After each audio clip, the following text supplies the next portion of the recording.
Hello and welcome to the Make Dope Shit podcast. It's a series of interviews about making stuff. It's really that simple. Ultimately, I'm just sitting down with a bunch of artists and talking about their craft and whatever they do. This episode is with Impak. Impak is a musical artist based out of Cincinnati, Ohio, and he is somebody who I've worked with over the years on a variety of different projects, and someone whose work ethic and creative approach to how he tackles his art has always been kind of interesting to me and something that I feel like I've picked up a lot from. So it was great to sit down with him and kind of pick his brain a little bit and dig into his creative process. We sat down in his living room and talked about everything from his approach to making albums to how his mother's own art influenced his creative output and how he approaches expressing himself through his art. Yeah, I think that's it. So you can listen to Impak wherever you listen to music. Hit him up on Instagram at ImpakOfficial, or check out the description for any links to relevant information of his. So yeah, without further ado, my conversation with Impak. I guess to kick it off, like, what have you been up to? What are you working on? What's going on with Impak? Yeah, man, I've been doing a lot lately. Definitely been recording always. That's always going to be something I do. But now I've just been recording with other people, getting out there for real, trying to meet new people. And, you know, that's really a good way to influence your art too as well. I tend to notice that I do write better when I'm like around people too. So it's better that way. Got a couple music videos on the way. Hell yeah. With TV shows.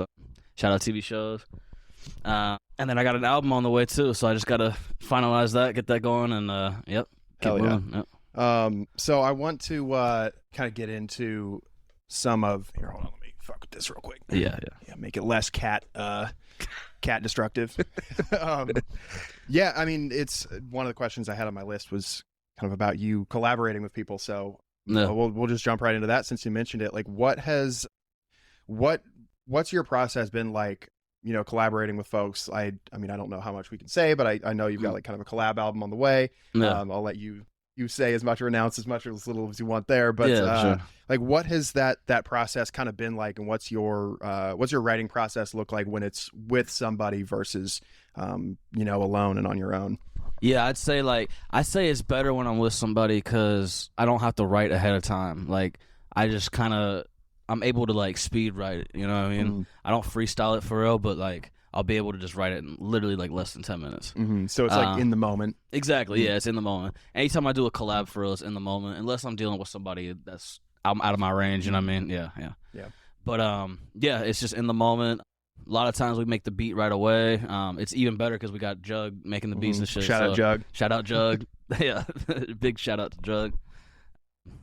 Yeah, so the other day I was just with a couple homies just recording and shit, and it's way more intimate when it's like the home studio. Mm-hmm. You know, I'll still go to the big production studios and shit all the time, but those home studio vibes, there's nothing like it. Yeah. Mm-hmm. Mm-hmm. Do you feel like it's? I mean, I feel like maybe you already answered this a little bit, but I'm assuming it's a better writing process for you when you're like physically there with the person instead of like collaborating with someone like across the country or something like that. Yeah. So it used to be when I first started, like I would get a beat, I would write to it, and then structure a song that way. But now I don't even need a beat sent to me ahead of time. I'll just go to the studio, just lay it down right there and then, and it just sounds more natural that way too. Mm-hmm, yeah. Mm-hmm.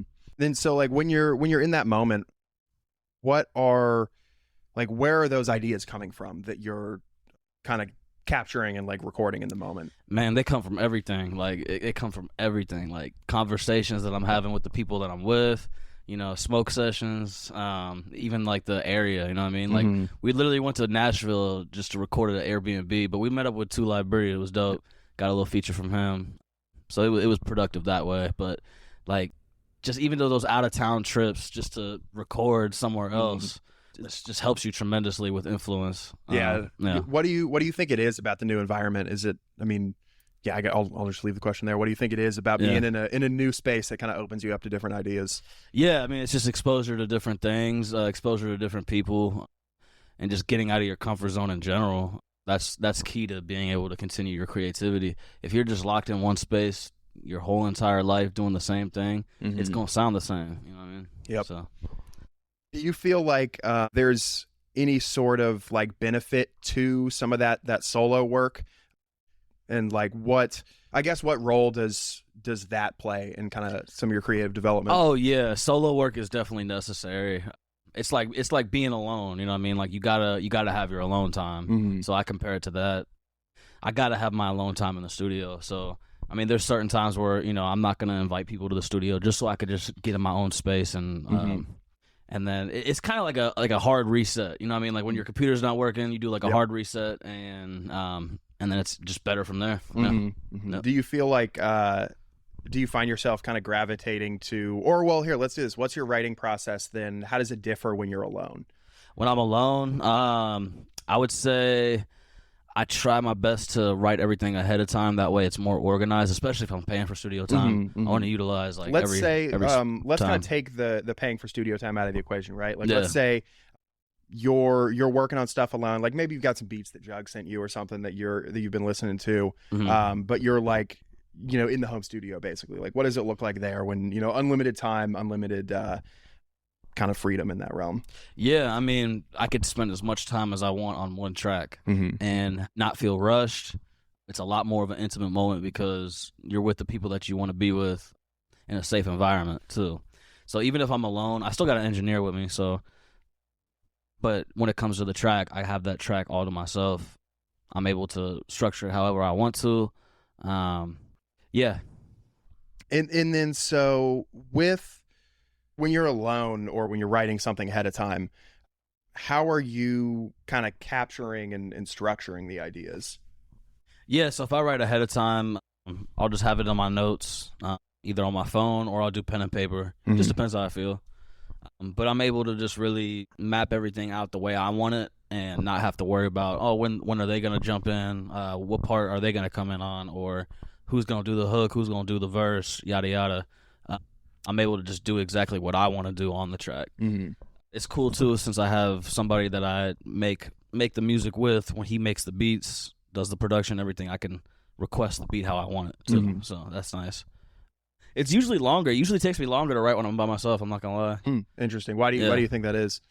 I really don't know. I think it's just because I'm not really influenced by anything. Like if I'm just at my house writing, it's not the same as if I'm out and about doing stuff.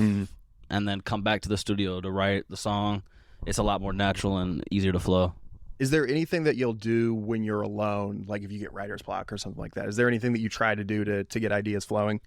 Yeah, so if I'm doing writer's block, that happens a lot too. Yeah, if I got writer's block, just smoke some weed, maybe pour up a little drink, go outside for a little bit, go on a walk or something, work out. That's a nice way to like kind of. Because you kind of gotta like not think about it too much, because the more you think about having writer's block, it's like falling in quicksand for real. If you like go for a walk or like work out or something like that, are you like, in the gym like with your phone like taking notes down, or is it something where you'll go and then like come back and then see what kind of comes out? Oh yeah, so basically I'll listen to everything that's just not me, just kind of clear my headspace, because you got to listen to music when you're at the gym, for real. But just kind of separate myself from what I was working on, and then eventually something will come to me, and I'll probably pull up my that track that I'm working on, because it's all on my phone, and just listen to it, and then I can write as I'm like working out and stuff, like in between reps or something like that. Gotcha. So it's almost like a moment of kind of like a breakthrough where you'll step away from it a little bit and. It's kind of in your head. You're listening to some other stuff, and it'll kind of come to you. Yeah, exactly. Yeah, and even at like my 9 to 5, if I'm like working, something will just come out of nowhere. I'll be inspired by something, and then I'll just take the note, write it down, and then finish the rest of the song later. And then, so how do you, when you get those ideas, like at your day job or something, when you're not intentionally trying to write, right? Like, how do you capture those ideas? Well, I mean, obviously the answer is like taking a note down your phone, but like once you've got those, how are you like sifting through things? Like, does everything get turned in, or do you try and turn everything that you have into a full song, or do you like sit on stuff and kind of come back to it later, or what's that look like? Yeah, shit. I mean, sometimes if I get inspired by an idea, it could just be like a metaphor or a bar, and I'll just write it in my notes, and I'll just have one note with just one line on it, and then eventually I could just piece together a bunch of notes and put it on one song. There's a bunch of different ways I do it. Like I could just write one bar at a time, and then eventually I have a whole song if I put everything together and just make it rhyme. But it's all so you have all like separate documents basically for each separate ideas, or how are you kind of structuring it? Yeah, so like if I have a beat, like I will do the flow first. So I'll kind of just hum the flow. Figure out the rhythm. Yeah, figure out the rhythm first, and then the words will come later. Sometimes the words come first, and then if I get inspired, if I hear a beat that I really like, start with that one line that I wrote randomly one day, maybe like 2 weeks ago. I'll start with that one line and just build off that. Gotcha. So I always got something on my notes that I haven't used at all times. Yeah. Gotcha. And you can use that to kind of like jumpstart the process almost. Exactly. Yeah, exactly. Gotcha. Is there anything that you've had, or well, I guess first I'll ask, have you ever written anything like a complete song or even like a complete verse or something without a beat in mind at all? Like, have you ever done anything that's like pure writing? For sure. Yeah, for sure. Okay. And then so like with that, what does finding a beat for that look like, and how does it influence that written verse? Like, how does that written verse change once you find like an instrumental for it? Yeah. So if I write something ahead of time without any beats or anything, I got to make sure that the BPM is going to match what I'm saying. So, like I said, it helps that I have somebody that I make the beats with, so I can kind of like say, speed it up a little bit. All right, that works. And then if it's not 100% perfect on beat for the timing and everything, then what I'll do is I'll just change a couple words here and there just to make it flow better. But the in general, the idea itself is staying like pretty intact. Yeah, the idea itself is still intact. It just might get morphed a little bit to accommodate for the beat. Okay, cool. We've talked a little bit about your process for like writing music and stuff like that. I'm going to ask this question, a bit of a two-part question here, but I guess first give us like a little bit of background on like your mother and kind of some of the artwork that she does. And I'd like to know how some of the work that she does, or maybe some of the ideas that that you grew up with your mom, making art, like how did that kind of influence you? Yeah, so it made me feel like I could pursue whatever avenue I wanted to, no matter how creative or how crazy of an idea it was, for real. So, I mean, I've always seen her do art, and as of recently, it was just a hobby. Now she's doing it professionally. She's making money off of it. It's awesome. And it's pretty awesome, yeah. So that's inspiring to me alone. And just knowing that I have, that's probably where I got my artistic creativity from, is her, because she's just constantly decorating her house to the point where she wants it to be very festive and everything, no matter what's going on. She surrounds herself around good energies and stuff, so it's pretty cool. Yeah. And so I guess for clarification, partially for me and then partially for whoever may be listening, what are kind of the mediums that your mom works in? Yeah, so she does pottery. She also does like glass, like flattening glass. I don't know the correct term for it, but she'll take a bottle, flatten it so that you can hang it on your wall. You know what I mean? Sick. So it's just flattening glass. She's got a kiln in a home studio herself. Home studio runs in the home family. Studio. That's right. Yeah. Exactly. So yeah, she's got that. She does paintings as well. She pretty much does everything, man. Like except like digital stuff, but like she'll everything is just like authentic art. It's pretty cool. And then so like growing up, did you ever do any of that, or was it always kind of a different medium? Hell yeah, she actually still has every piece of art that I did in school. Hell yeah, she kept all that shit and framed it, and it's all in her house. And then so do you do any of that now, or was it all just kind of when you were younger? It's kind of when I was younger. I was thinking about getting back into it because I'm trying to find a way to be able to like produce cover art at a better rate, at a faster rate, so that I could drop more. So it would be cool if I got back into like drawing and stuff. I would, I used to draw comic books and shit all the time. Make up my own stories and shit like that. Like it was pretty cool. No, you ought to dig up get some of that old artwork from your mom and like build on that almost. Like and maybe that you can turn some of your old stuff into like cover art. That'd be sick. Oh shit, I didn't even think about that. I might have to.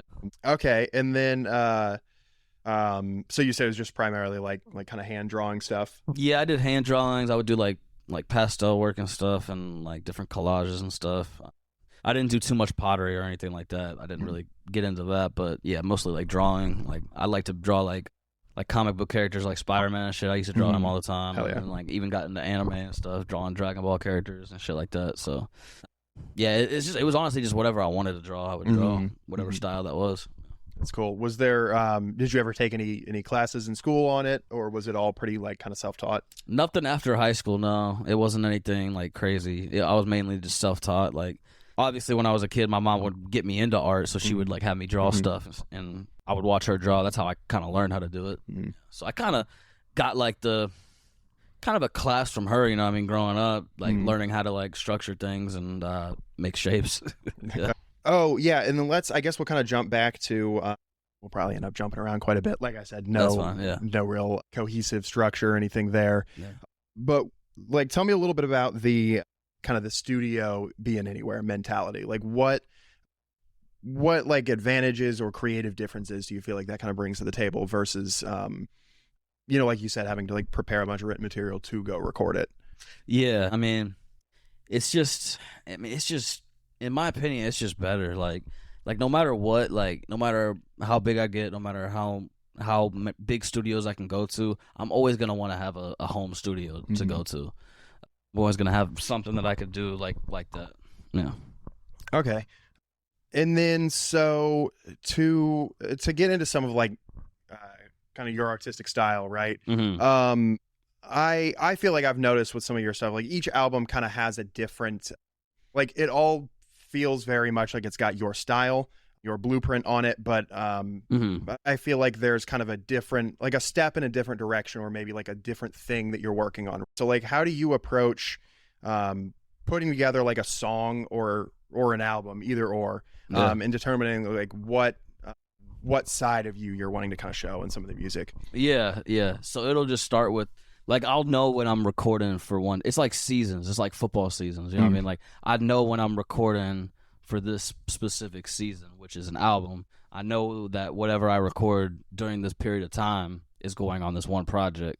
So I keep that same style for real. Not every song's going to sound the same, obviously, but, like, I keep the same kind of vibe for it. You know what I mean? So, like, this next project I'm working on, I've already done 3 tracks, and they're all just rage songs. And it's just like I didn't even try to do it. It's just it just happened that way. Yeah, just kind of the energy in the season. Exactly. Yeah, it's just whatever the energy is of that season. Yep. Have you ever like, or I mean, I guess the answer is probably no. If you said it's just gonna happen that way, I was gonna ask if like you've ever been in the middle of recording an album or something that you have a song kind of come out that just doesn't fit that at all. Like, what would you do with that? Yeah, so what I could do is I could either tuck it aside. I have a big file a huge file that just says "in the bag." I just got like a bunch of songs that I never drop, and hopefully eventually they'll fit on something. Okay. Yeah. How often are you like kind of revisiting those old ideas? It's been a while, actually. I'm probably due for one.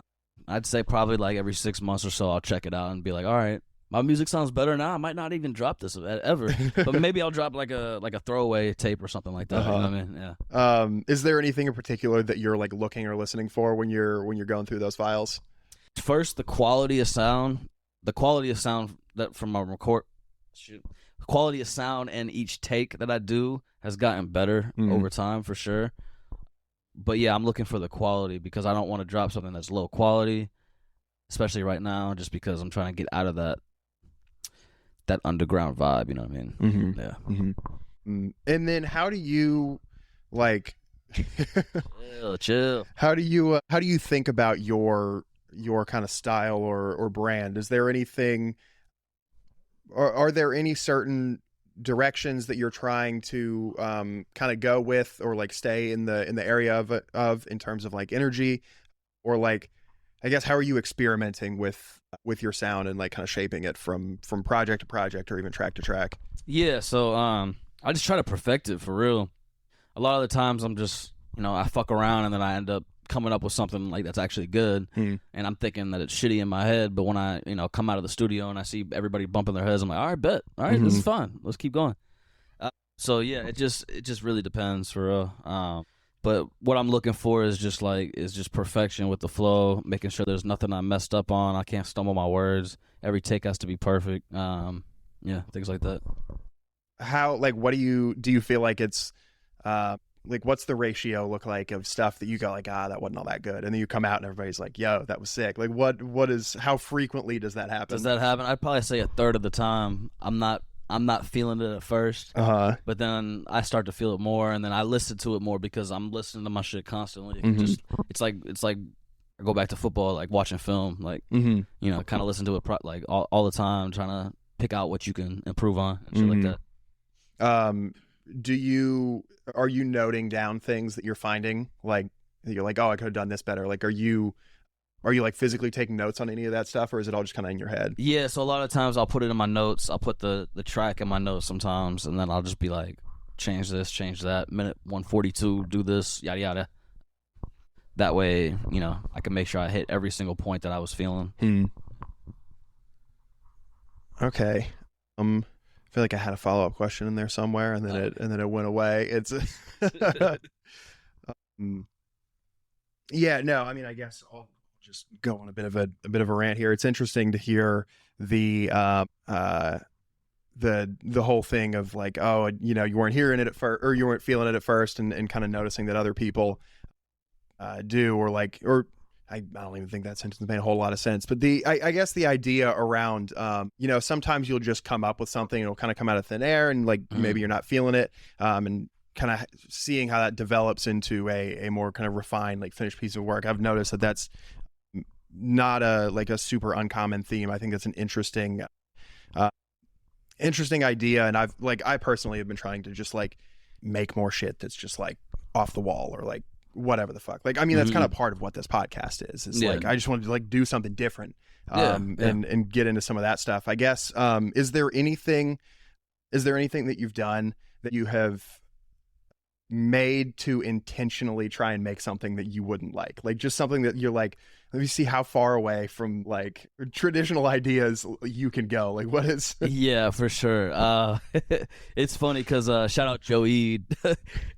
We were doing a track and we just fucked around the whole time. It was just some bullshit. Like, it was just funny shit. Like, we weren't even saying anything that was like good. Like, it was ass, but it was fun to do. And it was just like, and at the end of it, he was just like, you know, it's important that we do things like that. Like, you know, just to not take everything so seriously all the time. And that's one thing I really learned from him when he said that.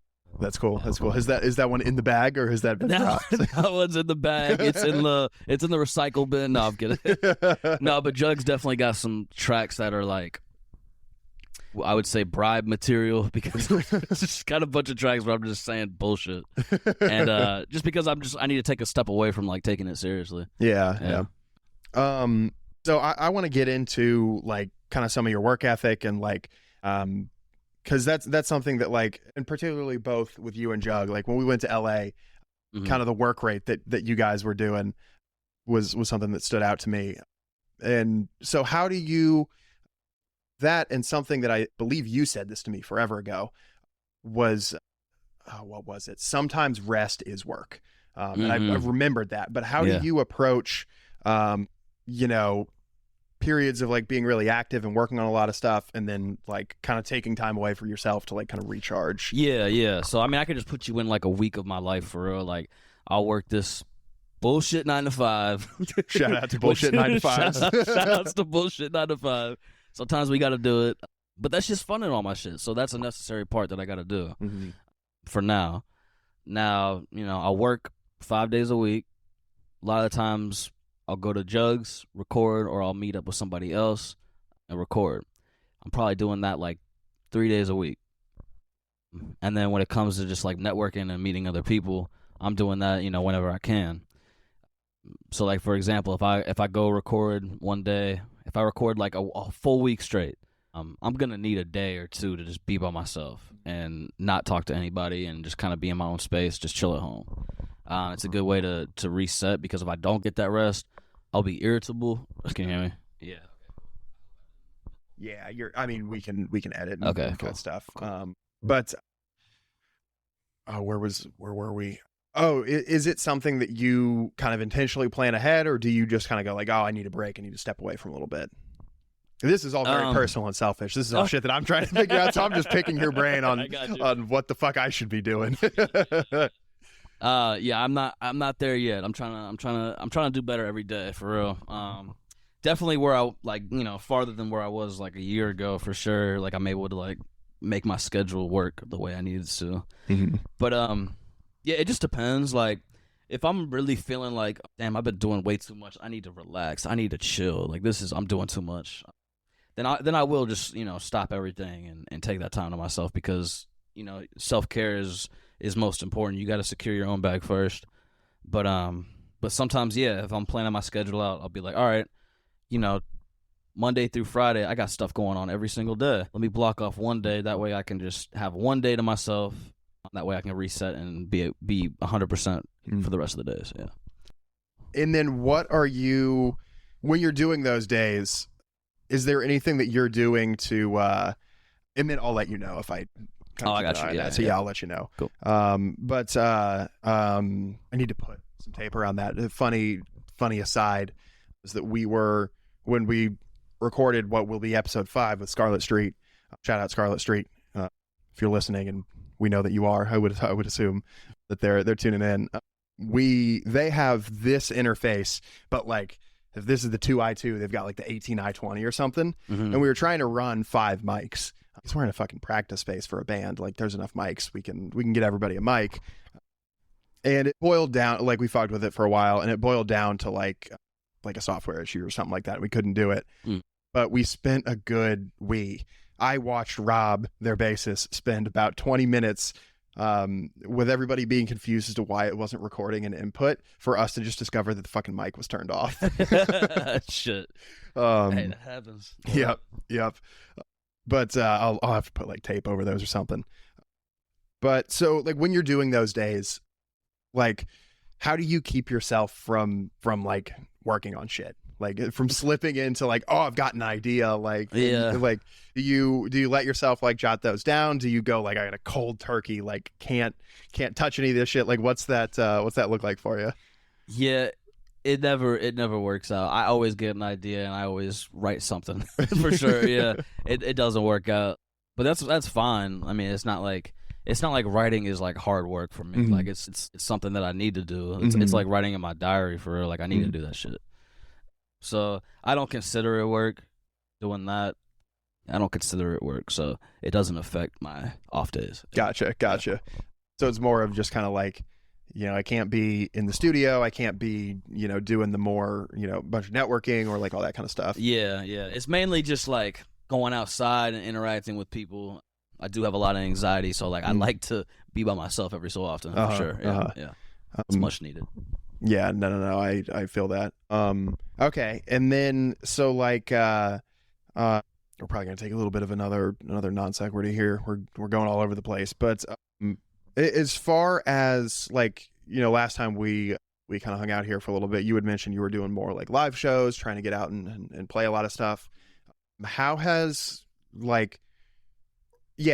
performing stuff live kind of shaped the way you like write or approach your songwriting at all? Yeah, that changed everything. Really? For real. Yeah. So you met me when I was kind of like inside, sticking to myself. You know what I mean? Mm-hmm. I was to myself with Jug, just making music, kind of locked in the back cave for real. And when I started going out, meeting new people and doing shows, it was dope. Like I was able to like really realize like, all right, what songs get people moving, what songs make people react better. And then now I make only songs that I know are gonna make people react good. When I record a song, I'm like, all right, how would this sound if I performed it? So I keep that in my back of my head too, and it makes everything better. Honestly, that was the best decision I ever made. Was just going out and doing more shows. No matter how nervous you get, just do it.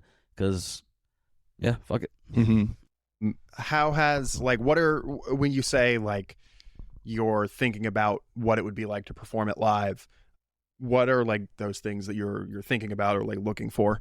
Yeah, so first, like, am I gonna be able to project my voice in that tone the best way? Also, like, just making sure that everything's aligned properly to where I'm not gonna be running out of breath. If I could perform it, then that's why when I record, I don't do a lot of punching in, punching out. I try to do everything like a verse in one take. I try to do a hook in one take. That way I know I can, I push myself to know that I can do it live as well. Yeah. And do you feel like that has, like, how do you feel like that's shaped your writing style? Like, have you shied away from certain things or like moved towards others just based on kind of some of that criteria? Yeah. I'll try to like keep my voice as natural as possible now. That way I can start to record without, having like without any lyrics in there. So I can just record over instrumentals at a certain point. You know what I mean? It's just been taking practice, and I'm getting there. Yeah. Okay. And then is there anything that you're, I guess in doing that, you're kind of getting a bit of a different understanding on like vocal tone and inflection and how kind of some of that stuff impacts your music and your performance. Is there anything that you're doing? Like, I know you mentioned keeping your voice kind of natural, and I know that in that moment you were probably referring to like, using a bunch of auto-tune or something like that. But like, outside of just that, has that gotten you to play with any sort of like weird vocal inflections or play around with like other ways of kind of manipulating your voice, like just yourself, outside of the realm of technology? Yeah, for sure. Like my delivery's definitely gotten a lot better. I'm able to project my voice a lot better too, and just be louder overall, which is fine. It would get to the point where, if I was performing something that I made like 3-4 years ago when I was just first starting, it wouldn't sound good. Like the delivery wouldn't really sound good in a live performance. So I try to project my voice as much as I can when I actually record now, just so I can, it sounds live.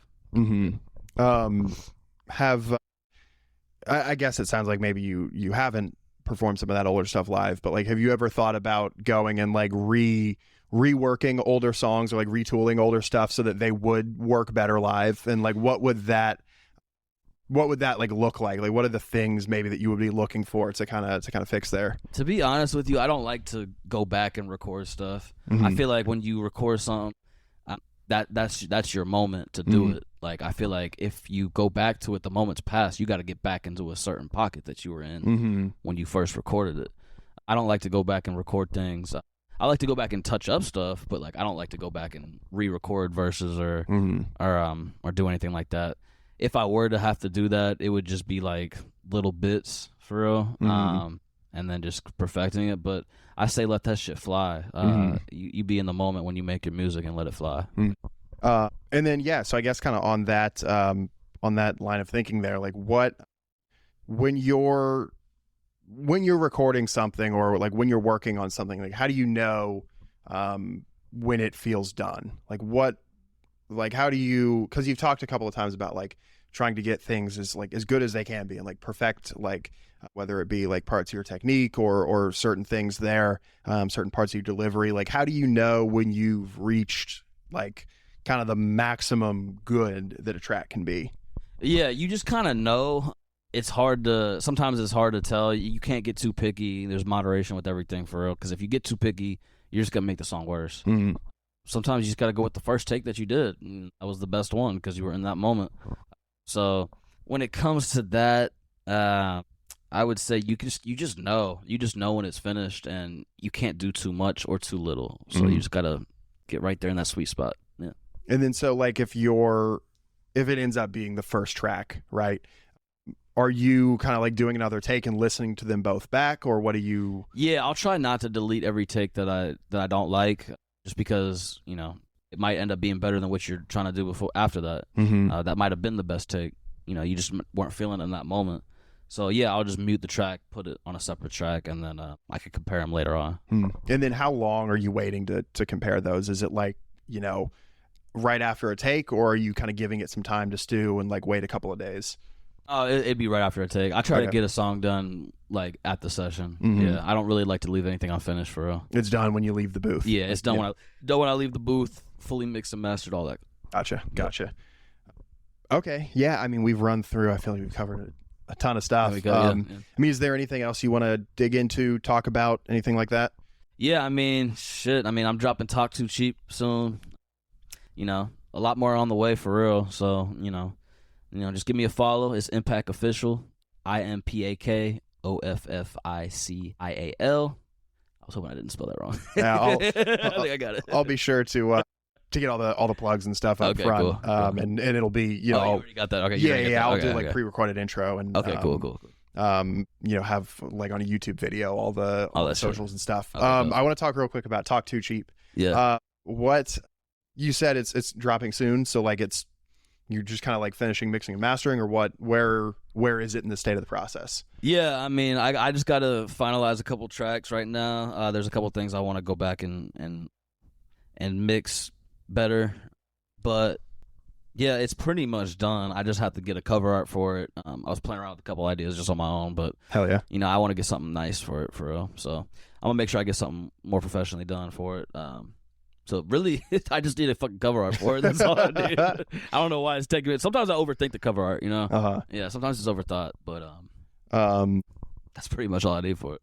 Okay, and then so what was your, like, when you were talking about like seasons, right? Like an album is a season. What was the season that like Talk Too Cheap was for you?